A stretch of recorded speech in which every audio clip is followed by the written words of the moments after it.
Images of St. Louis captured on canvas. More to that story next on City Corner.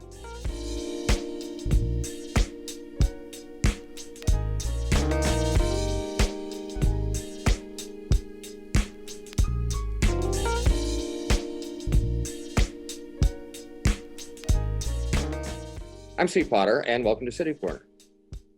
Marilyn Bradley is a St. Louis watercolor artist, and she's been documenting life in this city and other places too for decades. Marilyn, welcome. Thank you. I say decades, but I'm not exaggerating. I've been here a long time. You've been working a long, long time. Have you always lived in St. Louis? No, I got here as soon as I could, which was I went to Washington University, and before that I was from Rockford, Illinois. Huh. So you just loved it here and stayed after school? Yes. Well, I have to ask you then, the traditional question. What was it about St. Louis that caught your fancy? I felt like I was going south.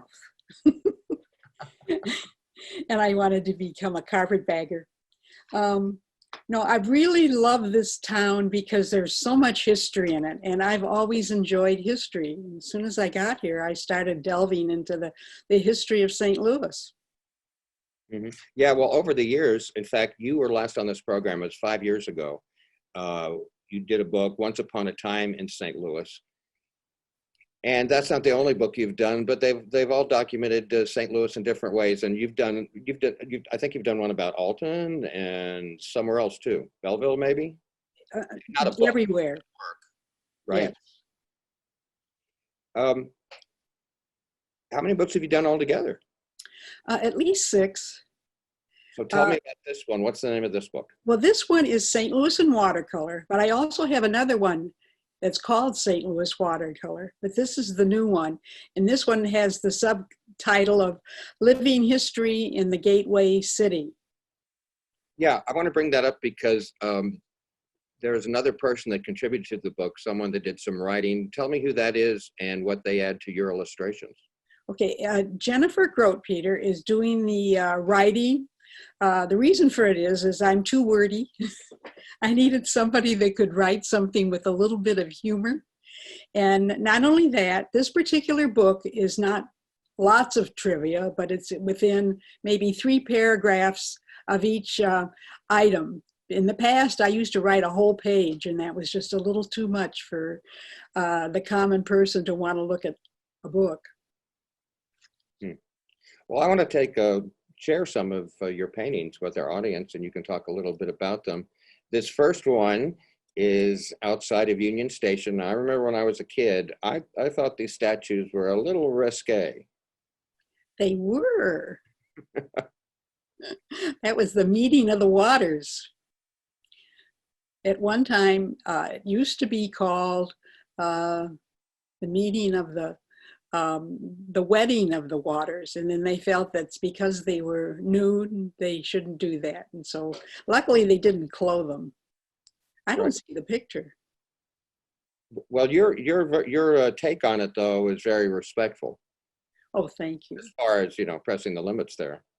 What do you like about that? Like about that particular picture? Yeah. It's a different view. It's Aloe Plaza, which is in front of the Union Station. I've painted the Union Station many times, and this is just a different view to it. In fact, there's another picture that I've got inside. Let's see if I can find it. This is, maybe you even have it. It's the wheel, the new Ferris wheel inside. Yeah, no, I don't have that one. But boy. Yeah, you should have a picture of that. The Ferris wheel. Anyway, some of the things that are in this particular, that's it. I do have it after all. Look at that. Right. So this is unique because within this book, instead of the usual architectural buildings, I've put in other images that are a lot more fun to look at than just a bunch of houses and buildings and architecture. So it has a little unique sense of what's new that's happening in the city. You're a watercolor artist. Did you always paint in watercolors? Yes. How come? It's How the, come you didn't do acrylic? That's pretty similar. well, acrylic came after watercolor.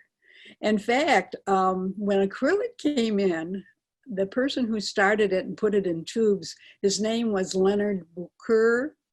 Well, I happened to know him, and he gave me the original tube paints that he invented, and I played around with them before they came on the market. So that gives you an idea how old I am. I was around when the acrylics just started to get on the market. Wow. When I was young, everyone thought I was going to be an artist. I was very interested in art. And my parents, when I was in grade school, got me private art lessons from Evelyn Levins, who was very successful on the East Coast. In fact, she had a New York Times bestseller book. But anyway, at first I was trained in oils from her, and then we moved to acrylics. And stylistically, it's so different. Yes, yes. The oils are a little kind of messy. You can never get the oil off your hand, but acrylics are water soluble, so they're very easy to clean up. But you can still get that opaque look where you can't do that with watercolors. Yeah, almost. I may not be using the correct terms, but more of an impressionism sort of thing. Not necessarily. It depends on how you use the paint. So you could make acrylics to look just like oil paints. You can make them as realistic as possible, because a lot of commercial illustrators use the acrylics. We don't have to go as realistic as we used to at one time, but you can still make it look almost as photographic as possible. But with acrylics, you could make it look a lot like your watercolors too, Yes. right? It's a very versatile medium. Well, without dwelling on it too much, but I just have to know why is watercolor so much better for you than acrylics? There must be some central reason that watercolors. Well, the nice thing about it is I use them in a pan, not with a tube, so that they're ready whenever I'm ready to paint. I don't have to wait and open up something, it's there. And watercolor is very fast. And I like to paint very quickly, mainly probably because of my background as a commercial artist. When you had a deadline, you had to get it done very quickly. And so I've continued in that manner where I paint faster than most people. Let's take a look at another one of your works. This looks like a rock band. Yes.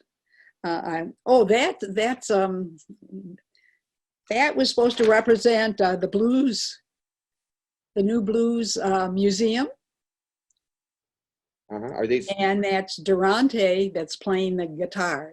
Is that what the one is? I think. That's it. So did you go to an actual performance? And yes, so that's him. That's Durante in motion. Do you work off photographs or memory? Photographs, and usually on the spot. Really? Yeah. You mean you just take your easel into a concert? Not necessarily. If I'm going to go to a concert, I'm not going to sit there and paint, because everybody will be watching me instead of the concert. So I would take photographs and then just bring them home and paint. Okay, here's one that I really can relate to and identify with. I'd have this on my wall, and it's because I love what they serve. Crown Candy Kitchen. Is there a story? Oh, yes, yes. I did that quite a while ago. That was one of the first ones. In fact, for a while, I was doing a lot of restaurants. And I was going to do a restaurant book, but I'm kind of glad I didn't, because most of them are not in service right now. And that's why we came with this idea for this book. There are some restaurants in the book. These are old restaurants that have been around for a long time that haven't closed down because of the virus. Well, here's another one, the Eat Right Diner. Were you a fan? Oh, wow. Yes. Eat Right had quite a few places around town. There used to be one way out in, where was it? Hillsborough, that I used to go on Sunday mornings. And the crowd that is usually in an Eat Right is so unique. You get all levels of society. And it's just fun to go there and just watch the people rather than eat. Of course, in your image here, it's a location where you can see the arch in the background. So this was in North St. Louis. Let's see, which one would that be with the city arch? I'm not sure. Well, that's all right. You painted more than one, evidently. Probably.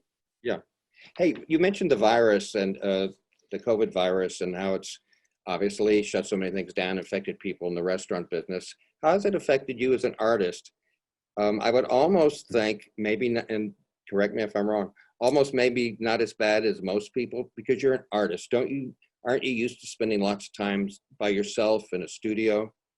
Yes, I'm a hermit. So I'm here painting, and most of my contact is either online or on the phone or on my computer. That's it. So you're doing okay? I'm doing fine, yes. What about the other end of it? Because I know you're involved with some galleries and things, and there are art shows. Probably you're used to going to festivals in the past, and all that's been a little off this summer for sure. It really has. I had some work in Spain. It stayed in Spain for 6 months. I finally got it back, and that was because it was in quarantine. They couldn't send it back. A lot of the competitions that I've been in are now online, and they're not in galleries anymore. Luckily, there are some companies that sell online, and I'm within those companies, and so a lot of my work will sell that way. So it's not like I'm just sitting here twiddling my thumbs. Oh, before we take our break, I want to say I really enjoyed, we're Facebook friends, and I happened to see a post you put on just today. Yeah. And, people that know me know that I live in Alton, Illinois, and a month ago I bought my first e-bike. And so I've been going crazy on the bike trails along the river road. And today, just by coincidence, you posted one of your watercolors of biking. I think you labeled it like biking from Alton to Pere Marquette. Yes, I did. That has a history to it.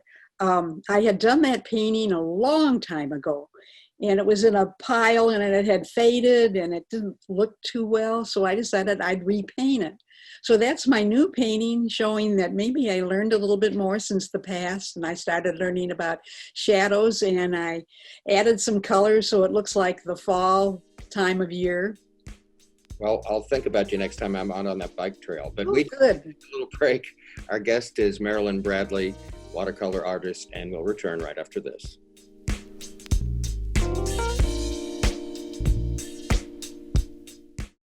What I love about St. Louis is the 79 unique neighborhoods nestled into 108 city parks, including Forest Park, which is actually larger than Central Park in New York, and of course, the beautiful Tower Grove Park where I'm at now.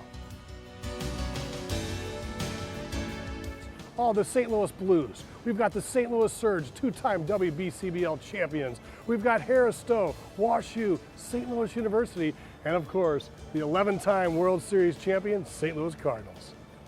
So come experience St. Louis. Operation Wonder Park is a go! There's nothing more powerful than imagination. But don't just imagine. Use STEM to change the world. Who's with me? It's gonna hurt tomorrow. If she can STEM, so can you. Find out more at She Can STEM. Here's your check.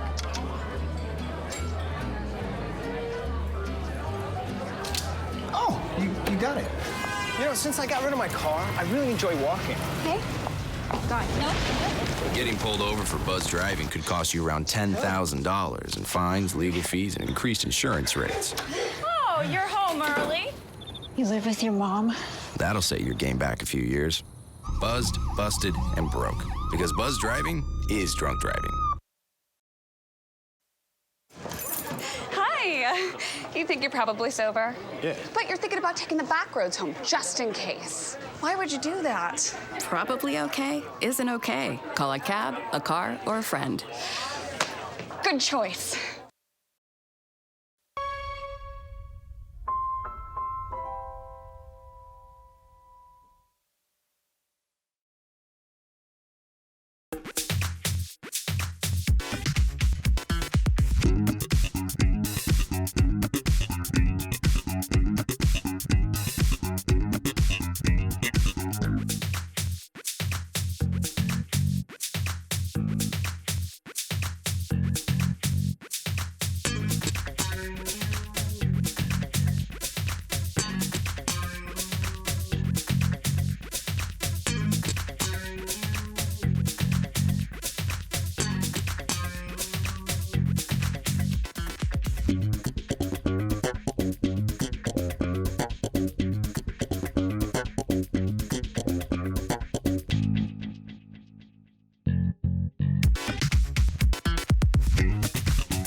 It takes less than 1 minute to find out if you may have prediabetes, and you can do it here.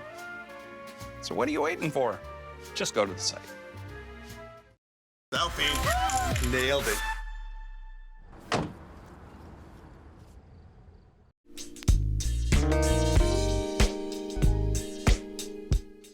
I'm Steve Potter. Welcome back to City Corner.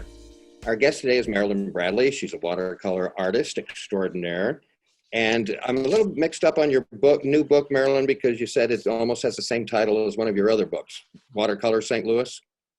Yes, it was Watercolor St. Louis, Architecture of the City. That was the first one. And this one is? This one is Living History in the Gateway City. Living History in the Gateway Cities. So do you have a theme in particular? I have some unique ones that are, of course, I don't know. Can you see this? This is the cover. This is the new cover. Yeah, tell me what we changed it a little bit. What does that depict? What does that depict? This is Soulard Market, showing the archway in the background. So it's on Broadway. I had to change it a little bit for the cover because they wanted to put the title in the sky, so the sky is now all blue. That's what you can do with a painting. You can rearrange things. But I've got some really unique pieces that are so different. Like this one, I don't know if you can, oh, here it is. This is the city garden with Pinocchio. See, it's not a building. I've got the Vess building, or landmark downtown. So these are really very different. Here's the Venice Cafe.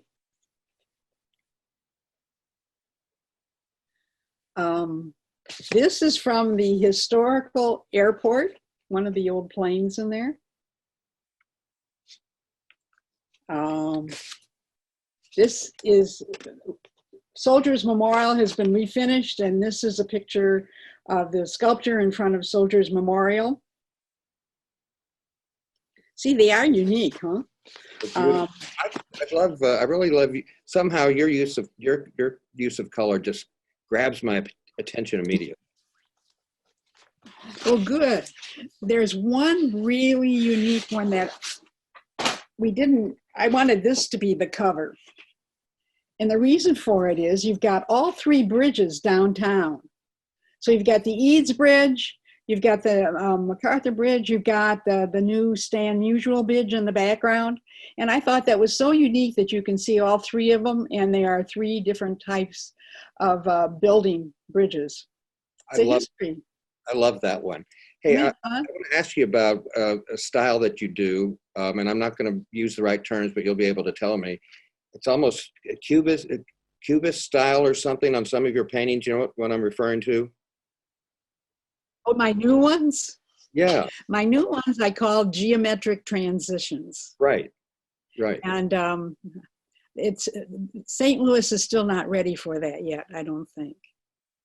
But I've done over 40 paintings in that style, and they do very well outside of the city. In fact, they sell. I've got a series that is of boats and harbors. There's 12 of them. They're really a beautiful bunch of pictures. One of these days, in fact, I did have a show of all of them. I think there were 36 in this show, and I had it at the St. Louis Artists Guild last, when was it? It's been over a year before, well, gosh, time flies when you're just sitting at home. But it showed all the paintings, and they're huge. They're at least 2 feet by 3 feet, 3 by 4. They're very big. And so and then they're very, very dynamic in color. So it's very different than what I'm showing you here. But I've liked those from when I first started seeing those. So I'm really kind of perplexed. You say St. Louis isn't ready for them. Why would that be? St. Louis is more conservative. And I guess I've got this reputation of doing St. Louis landmarks, and they expect that from me instead of going in this new direction. So it's really funny because I started this new direction after I turned 80. So it's like I'm Grandma Moses in a new direction, and I'm going off to do lots of great things. Well, I think it's healthy to reinvent yourself once in a while. That's a good thing to do. Now, you started, I want to say you started painting back in the 1960s. Yes. Were you like me and painted as a kid, or? No, I never painted until I went to college. It was really funny. I was planning on becoming a doctor. And so I was at WashU and pre-med, and I thought it would be so much. I used to work in a pathology lab. I thought, gee whiz, it'd be so much fun. All I have to do is sit here and draw pictures or do photography, and I don't have to worry about patients. Well, since I never took a class in art, I decided I better get down there for the fine art school. And I went down there, and it was so easy. It was like just playtime. And the classes on the hill were really dragging me down. So I took a break, and I ended up staying down in the art department. Artsy people are kind of fun. Yes. Let's look at a few more of your work. Here's one of the Fox Theater, one of my places I treasure for sure. Yes. Mary Strauss has the original. In fact, she has two of my paintings, that one, and there's another one that's very almost impressionistic with some really, really bright colors. So that's really the Fox's, that's what would you say that? That's the toehold of the Grand Center now, with everything going on in that area of entertainment. And of course, Mary Strauss and her husbands were the one that bought it and had it redone early 1980s, I guess, something like that. Yes, yes. Here's one of the Missouri Botanical Garden. Yes. Is that with the, you have to double check. Is that the one with the climatron? Yes, it is. And okay. The climatron, of course, is that's Buckminster Fuller's design, right, of having an interior space that's open without any columns. And it's a beautiful area. And the work in front, some of it is left over from the Chihuly exhibit that was here. Right, Chihuly glass. Yes. That was absolutely beautiful. Listen, we were talking about how you're a hermit by nature anyway, so you're in your studio a lot. So current times maybe haven't affected you as much as other people. But I know that for years you've taught classes and things too. So I'm assuming your art classes must have been on hold, huh? Well, it's very unique. Lately, I've been having class here in my patio on Wednesday nights. So it's out in the open. We're 6 feet away. So at the ends of tables. And so every Wednesday night, I come up with a unique new theme for people to paint. I have all the supplies here, and it's now lighted so we can stay there. I'm going to keep this up for the rest of October. And then I think in November, I'm going to go back to the Green Door Gallery and teach there on Wednesday nights because, first of all, it's a change in time and it's getting colder. So it's a good time to go inside. I'm glad you mentioned the Green Door Gallery because I was going to mention it because you've been affiliated with them for a long time. They're in Webster Groves. Tell us a little bit about it for people that may not know. It's one of the better galleries in the St. Louis area. I think there's about 25 artists that are part of it. And each one of us has a section, a wall section, and we change it every 6 weeks, except things have changed because it's been sort of closed. I think for a while we could only have 5 people in the gallery. There's new rules, and now you can have 15 people that come in. That's why I'm going to start having my classes on Wednesday night. The work is all of St. Louis area artists, and it ranges for all media. So I think I'm the only one that has watercolors in there. The rest are oils, jewelry, ceramics, you name it, and it's there. Beautiful gallery. I see this picture, this watercolor painting you did of this extraordinary house. That's probably the big mansion you live in, right? Oh, I wish. That's the Vashon building. It's not. It used to be a funeral home for a while. It's on Del Mar. It's now a museum for Black history. Oh, right. Yes, I've driven by that. Here's an interesting one. It looks like some sort of party scene. What's the story to this one? Oh, that is a picnic during the summer. We didn't have them this year, but for the opera theater, they always had picnics before the theater, and it was just a wonderful place to be. For a while, I would paint a different painting every year, and we'd auction it off for the theater. That's one of them at night. Your book is Living History. Living History in the Gateway City. I can barely spit it out. I wanted to make a point though that it actually hasn't come out yet, but that's almost any day, right? Oh, I hope. This is almost like giving birth. It was supposed to be ready on October 1st, and they keep putting it off. And now they say that it should be ready on November 1st. And I had all these different events ready, and I've had to cancel them. Let's take a look at one more image from your book. Oh, yes. I love it. I love boats. I do too. This is probably one of the things that started me out. I did all the steamboats that used to be here on the river. And I had a book that came out that was called Packets on Parade with the Eagle Packet Company. And so there's 12 different packet pictures in that particular book. And then I started getting very interested in just river lore and just the river itself. And one time I actually took a tow from here all the way down to New Orleans, which was wonderful. Wow. Well, Marilyn, our time's about up, unfortunately, but okay, you got a new book out, but what's next? Have you got any plans? Not really. Maybe I'll go back, and then when things change, I might go back and do another book on restaurants. That'd be good. Maybe we'll be dining in sometime in the future. That could be. Well, Marilyn Bradley, thank you so much for sharing with us today. I love your work and can't wait to see what you do in the decades ahead. So thanks for being our guest. I've enjoyed this. We'll do it again sometime. Thank you. Okay. I'm Steve Potter, and that's all we have time for today on City Corner. Thanks for watching. See you at the gallery sometime. Bye. Yeah, bye.